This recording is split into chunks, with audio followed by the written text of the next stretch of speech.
Depois de comprar a casa própria, a entrega das chaves é o que o proprietário mais espera, né? Só que em alguns casos, o atraso do imóvel supera o prazo estipulado em contrato, geralmente de 6 meses. O que fazer em situações como essa? É possível pedir indenização, alterar cláusulas do contrato? Veja na reportagem. A casa própria é um sonho de muita gente. Com a Helena, não foi diferente. A militar pegou todas as economias e decidiu comprar um apartamento. Escolheu neste prédio, que na época ainda estava em construção. Só que na data marcada para receber as chaves do imóvel, um problemão. Em 2011, em março, não entregaram. No final de 2011 também não entregaram. Aí eu entrei na justiça. Ficou 14 meses para fazer a entrega. Todo mundo espera a sua casa com uma grande ansiedade, né? E você saber que às vezes está ali, só porque não deu um habite, se eles não podem te entregar, e você vai lá, visita, tem a vontade de mudar, é desgastante. O prazo padrão das construtoras, estipulado em contrato para atrasos na entrega de um imóvel, é de 6 meses. Esse período é uma garantia caso ocorra algum imprevisto no andamento das obras. O atraso na entrega de imóvel comprado na planta, em regra, não dá ao comprador o direito de receber pagamento de dano moral da construtora responsável pela obra. Mas no caso da Helena, que se preparava para alugar o novo apartamento, o atraso de 14 meses significou um enorme prejuízo. E foi exatamente isso que ela pleiteou na justiça. O juiz, ele argumentou que se eu tivesse com o imóvel alugado, eu teria esse valor de retorno. E como não estavam ainda na minha mão, à espera, ele julgou prudente a causa de 20 mil. Na compra de um imóvel na planta é comum a assinatura de um contrato de adesão, onde não se permite a negociação das cláusulas. A dica é ficar atento antes mesmo de assinar o documento. Bom, e para falar sobre esse assunto está aqui o advogado Antônio Marcos da Silva, que é especialista em direito imobiliário. Boa tarde, doutor. Boa tarde. Atraso na compra de imóvel na planta é uma das coisas que a gente mais vê por aí, né? E tem casos que esse atraso supere muito, né, a expectativa da pessoa e também o que foi acordado. Se acontecer algum problema aí na compra do imóvel por parte da construtora, da incorporadora, qual é o primeiro passo a se fazer?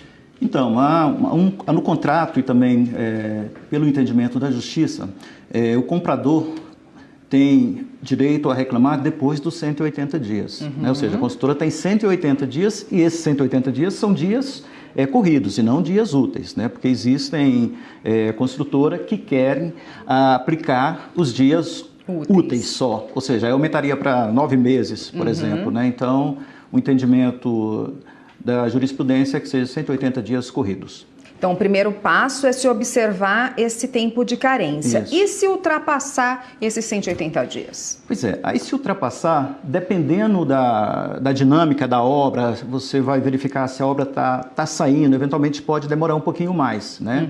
Logicamente, se demorar, seja qualquer tanto de dias, meses que demorar, isso vai gerar indenização para você, né? Então é importante o consumidor ir ao local da obra, conversar com a construtora, conversar com demais compradores daquele empreendimento e se verificar que não se resolve ou mesmo que ele não queira esperar o tempo da demora, ele pode ingressar com uma ação judicial.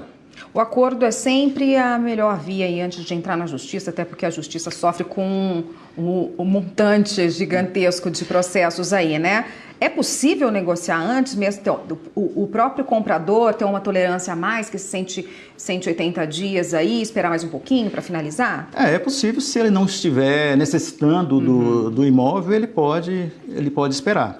A negociação com a construtora é difícil para que o comprador ele inicie essa conversa, a não ser que ele esteja amparado com um profissional, um advogado especialista na área que vai orientar ele, né? Porque existe aí um desequilíbrio.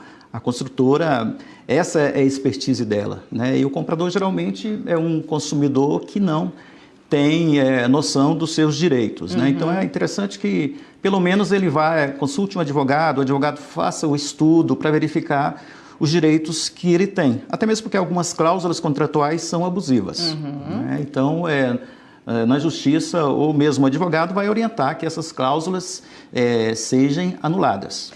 Quer dizer, se tiver alguma cláusula aí que for abusiva, o advogado pode orientar e mesmo depois de ter assinado o contrato, ele pode questionar isso? Pode, porque as cláusulas leoninas, né, todas elas são passíveis de alteração, né?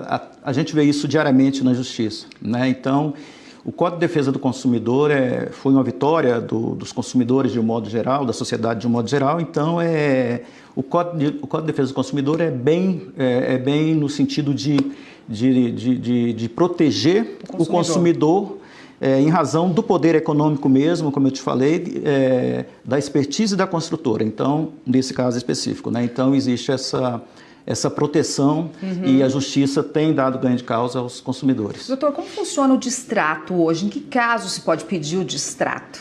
Então, o distrato, nós temos dois caminhos, né? Naquele caso em que não há uma culpa da construtora, por exemplo, né, e o consumidor queira rescindir por uma série de questões, mesmo incapacidade de pagamento, enfim, ele mudar de opinião quanto à aquisição do imóvel, ele pode pedir a rescisão. Nesse caso, o entendimento da jurisprudência é que o consumidor vai perder 10% do valor total atualizado. Só 10%. Do que ele pagou.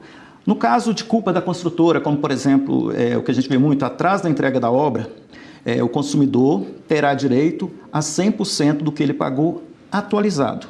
É interessante no caso da rescisão, quando o consumidor vai fazer a rescisão direto com a construtora costuma não atualizar o valor que ele tem a receber. Então é necessário fazer a atualização. E muitas vezes também a construtora quer reter um valor de 30% até 50% Isso. do que o comprador pagou. Também não pode aceitar, principalmente se for atraso pela construtora. Ele tem direito a receber tudo que ele pagou. Além disso, por cada mês de atraso, ele tem direito a multa contratual e lucros cessantes. Quer dizer, tem que ficar muito atento, né, na hora de firmar o contrato e saber os seus direitos direitinho. Exatamente. É importante o consumidor saber que a Justiça tem dado ganho de causa a ele. Então, ele tem que ficar atento, buscar os seus direitos e não aceitar qualquer acordo que eventualmente está o prejudicando, até mesmo sem o conhecimento dele. Né? E mesmo que ele faça o acordo, ele pode depois, se ele fizer um distrato, mesmo assim ele pode buscar a Justiça para rever esse distrato. Tá ótimo, doutor. Obrigada pela participação. Eu conversei com o Antônio Marcos Silva, que é advogado e conversou com a gente a respeito dos contratos de imóveis na planta. Obrigada, doutor. Até uma próxima.